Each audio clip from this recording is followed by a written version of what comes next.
ડભોઈ તાલુકાના ચંદવાડા ગામ પાસેથી પસાર થતી નર્મદા કેનાલમાંથી અજાણ્યા વ્યક્તિનો મૃતદેહ મળી આવ્યો। કેનાલમાં તણાઈને આવતા લાશ અંગે સ્થાનિકોએ પોલીસને જાણ કરી પોલીસે ઘટના સ્થળે પહોંચી સ્થાનિકોની મદદથી પુરુષના મૃતદેહને કેનાલમાંથી બહાર કાઢ્યો। અજાણ્યા પુરુષની ઓળખ સહિત કાયદેસરની કાર્યવાહી પોલીસે હાથ ધરી। ડભોઈ તાલુકાના ચંદવાડા ગામ પાસેથી પસાર થતી નર્મદા કેનાલમાંથી અજાણ્યા વ્યક્તિનો મૃતદેહ મળી આવ્યો હતો। કેનાલમાં તણાઈને આવતી લાશ અંગે પોલીસને સ્થાનિક રહીશો દ્વારા જાણ કરી હતી।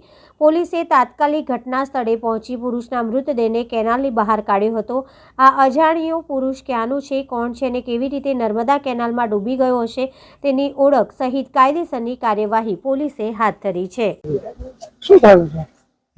આ કેનાલમાં મને ખબર પડી કે લાશ આવે છે, હોટલ છે ચંદવાડા, અહીંયા આગળ એક ભાઈ રહે છે, એમનો મારા ઉપર ફોન આવ્યો કે લાશ આવી રીતે આવી છે, તો અમે ઘરેથી લાશ કાઢવા માટે આવ્યા હતા। અમે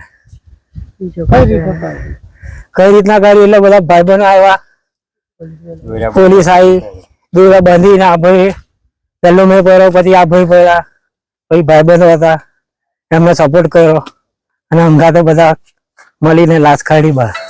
ના, એવું કઈ ખબર નહીં પડી।